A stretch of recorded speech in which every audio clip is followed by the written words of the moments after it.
Assalamualaikum warahmatullahi wabarakatuh. Selamat pagi, rekan dari eh, nonton Voice Studio. Di dalam kesempatan hari ini, kami akan mencoba membuat satu tema baru ya mengenai Saiful, yang mana di dalam Saiful ini nantinya kita bisa melihat beragam output-output yang dihasilkan oleh lembaga dan juga perorangan ya, yang memang dikhususkan bagi para peneliti ataupun dosen yang sudah menerbitkan publikasinya di dalam Scopus. Karena Saiful merupakan satu produk yang dikeluarkan oleh Elsevier, yang mana sama seperti halnya Scopus. Dan untuk tema pada kali ini, kami akan coba menyampaikan mengenai salah satu isu yang cukup menarik mengenai QS ya, QS ranking, yang mana Bapak Ibu bisa melihat dari link seperti ini. Ini ada topuniversities.com. Kemudian nanti Bapak Ibu bisa melihat apakah profil dari perguruan tinggi dari Bapak Ibu itu sudah bisa muncul di QS Top Universities ini atau belum. Nah, kemudian dari sini juga nanti bisa kita lihat beberapa petunjuknya ya mengenai prasyarat dan lain sebagainya. Nah, hal ini bersamaan dengan satu kompetensi yang dihasilkan di dalam SKKNI nomor 236 tahun 2019, yang diharapkan juga pustakawan berperan aktif ya di dalam mengelola electronic resource. Nah, ini deskripsi unitnya. Unit kompetensi ini berhubungan dengan pengetahuan, keterampilan, dan sikap kerja yang dibutuhkan dalam mengelola koleksi bahan perpustakaan berupa e-resource seperti jurnal, e-book, dan karya referensi berbasis daring. Nah, ini yang bisa kita gunakan dengan pemanfaatan dari Saiful nantinya. Kemudian dari selanjutnya, setelah kita ketahui dulu dasarnya mengenai kompetensi apa yang akan dilakukan dan juga apa yang akan didapatkan, QS ini untuk di Indonesia menjadi salah satu perangkat yang direkognisi gitu oleh kementerian, sehingga nantinya bisa juga dinilai bahwa eksistensi dari universitas tersebut itu tergolong memiliki rekognisi yang baik atau kurang atau seperti apa gitu ya. Nah, yang jelas QS ini ada beragam borang ataupun cara penilaiannya. Dan dari segi penyampaian informasi yang ada di QS ini sangat detail ya. Jadi berbeda misalnya kita pernah mendengar peringkat-peringkat mengenai webometrik misalnya. Di dalam webometrik itu ada beberapa yang kurang bisa ditelusur gitu ya secara detail. Nah, berbeda di QS. Di QS informasinya komprehensif dan informatif juga.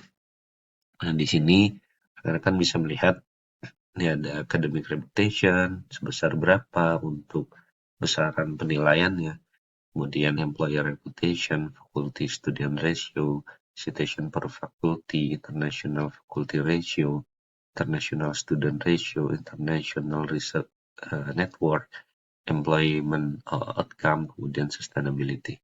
Nah, ini merupakan satu metodologi yang digunakan di dalam QS di tahun 2024. Nah, rekan-rekan bisa melihat mengaksesnya di sini support.qs.com, dan ini diupdate ya. Jadi ada keterangan-keterangan misalnya new ini berarti ini terkategori baru dari segi metodologi, dan ini ada beberapa adjustment dari sisi misalnya previous edition-nya itu 10%, jadi ditingkatkan di tahun ini 2024 menjadi 30%. Dan rekan-rekan bisa melihat secara langsung ya, karena berbasis web. Kemudian dari sini juga saya coba ambil satu contoh mengenai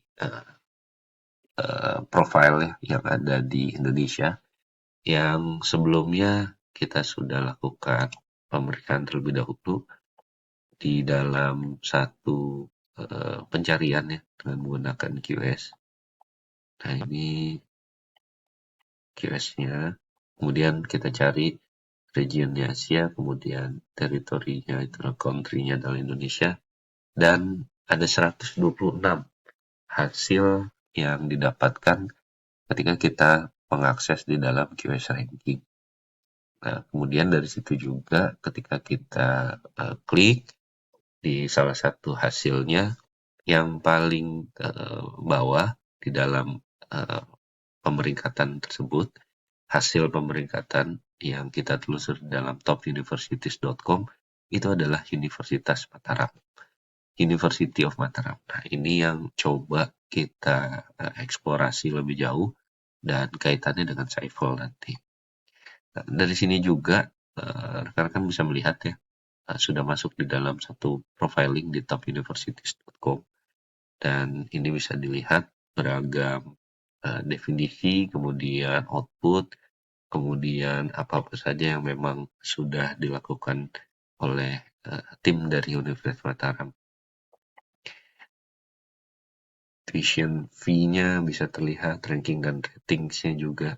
Nah, kondisi sekarang untuk di Universitas Mataram secara QS World University Ranking itu ada di 1401. Dan ini chart-nya, dan ini bisa ditelusuri lebih lanjut ya.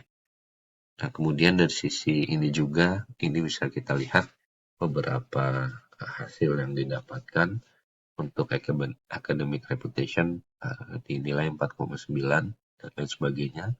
Kan kami bisa melihat di sini. Yang coba kami fokuskan berkaitan sama Saiful adalah citation per faculty. Di sini 1.1, kemudian International Research Network. Ini di poin 1 ya. Nah, dari sini juga kita bisa melihat lebih lanjut keterkaitannya sama data-data ini. Sebagian bisa kita dapatkan secara lebih rinci di dalam Saiful. Nah, ini tampilan dari Saiful, kan? Oke. Nah, ini tampilan awal dari Saiful ketika kita lakukan proses penelusuran, memanfaatkan penyesuaian tadi ya dari segi hasil yang didapat di QS ranking. Di dalam QS ranking didapatkan Universitas Mataram tadi di 1401 ya. Nah, kemudian dari sini profil dari Universitas Mataram di dalam Saiful adalah seperti ini. Ini kita trace 5 tahun sebelumnya ya.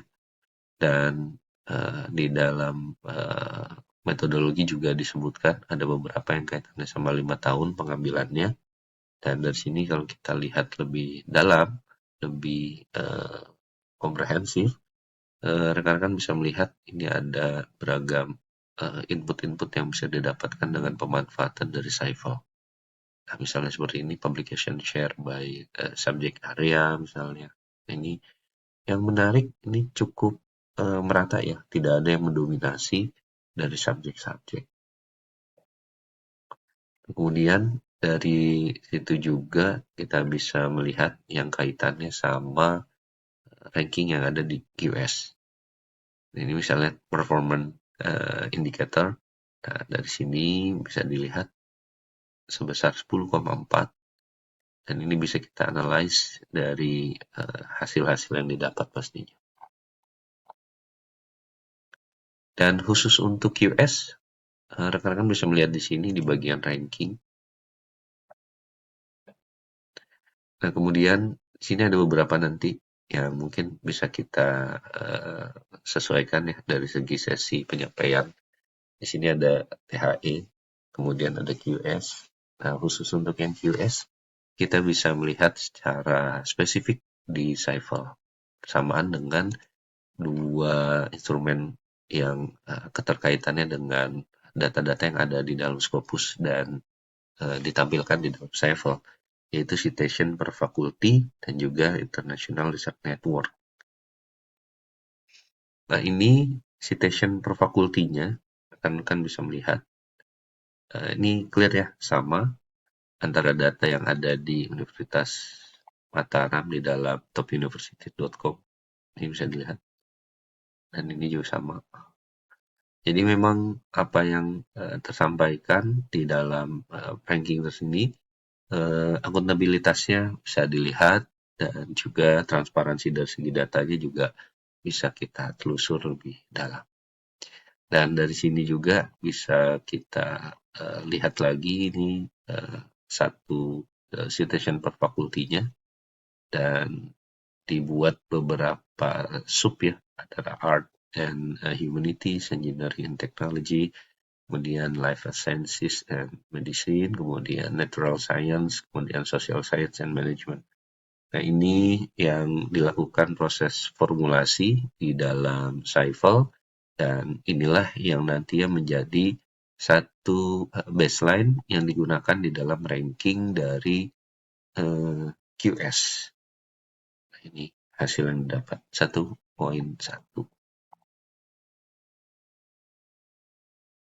Dan dari sini juga kita bisa lihat ini International Research Network IRN. Di dalam IRN ini nanti kita juga ada beberapa yang bisa kita telusur, dan detailnya untuk di IRN kan di sini ya satu ya. Nah, kemudian dari sini nanti bisa kita lihat contohnya misalnya total ini. Nah, ini bisa kita klik rekan-rekan. Bisa kita klik. Kemudian dia akan memunculkan beragam informasi yang berkaitan sama network tersebut. Dan inilah yang didapat.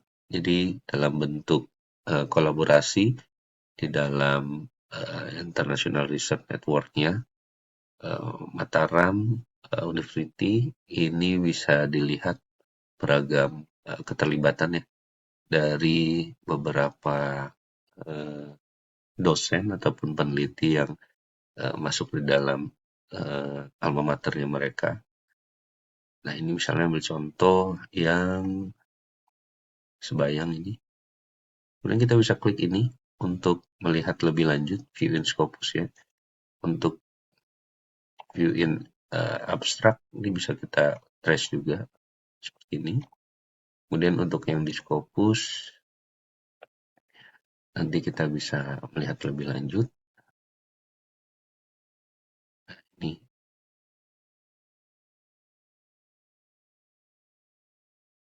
Nah, ini bisa terlihat ya. Center of Research and Language and Culture, University of Mataram. Ini yang F berarti ini atas nama Bapak Husni Muad sepertinya ya. Nah, kemudian dari sini juga bisa kita klik ya untuk bisa mengetahui profil dari yang bersangkutan.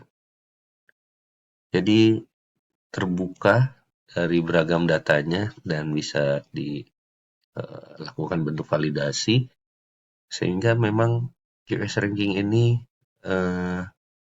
dalam menyampaikan sebuah formulasi itu tergolong sangat informatif, komprehensif, dan basis datanya bisa dilihat gitu ya. Jadi tidak asal-asal dalam memberikan satu bentuk data yang nantinya terkumulasi di dalam satu formulasi dan lahirnya peringkat dari masing-masing universitas.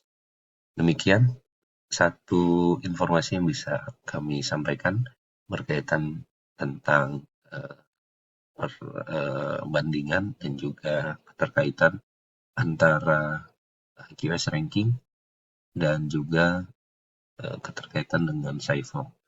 Dan diharapkan dari sini semakin terlihat eksistensi dari QS nantinya, karena cukup baik untuk bisa dilanjutkan.